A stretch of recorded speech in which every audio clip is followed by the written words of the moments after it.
Question को ध्यान से पढ़ेंगे। यदि एक लैंप का विद्युत धारा, एक सर्किट में लैंप है, इसके विद्युत धारा को, जो लैंप पे विद्युत धारा जा रहा है, इसको 5% तक कम कर दिया जाए तो बल्ब की शक्ति कम हो जाता है। बल्ब की शक्ति कितनी कम हो जाती है, कितने प्रतिशत, ये आपको निकालना है।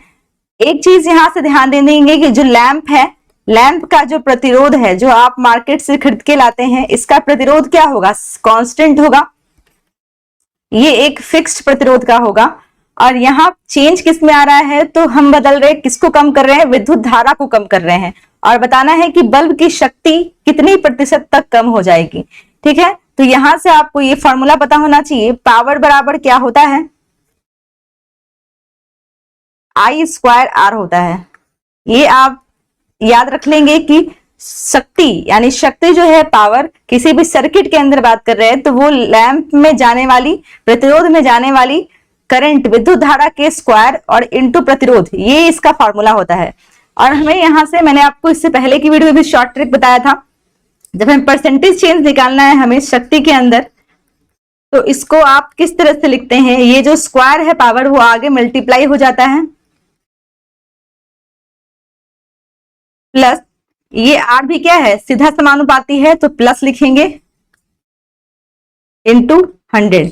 अब यहां पे देखें, आपको शक्ति में चेंज निकालना है, शक्ति में प्रतिशत का चेंज निकालना है, तो यहाँ पे करंट कितना कम हो रहा है, 5%, 2 × 5% प्लस 0 क्यों लिखा हमने, क्योंकि प्रतिरोध क्या है, ये समान है, ये कांस्टेंट है, इसमें किसी तरह का कोई बदलाव नहीं है, इसलिए हमने यहाँ पे 0 लिख दिया। और यहां से आप शक्ति में आ रहे परिवर्तन को निकाल सकते हैं, कितना प्रतिशत का चेंज आ रहा है, तो 10% का। और ये क्या हो जाएगा, कम हो जाएगा। क्यों कम हो जाएगा, क्योंकि पावर के साथ ये जो विद्युत धारा है सीधा समानुपाती है, इसको बढ़ाएंगे तो ये बढ़ जाएगा, इसको कम करेंगे तो ये कम हो जाएगा। ठीक है, तो ये तो पहले ही दे रखा है कि कम हो जाता है, तो कितना प्रतिशत, तो 10% तक कम हो जाता है।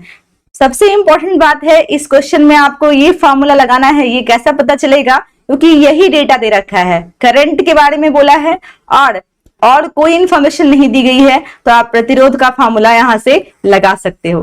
ठीक है,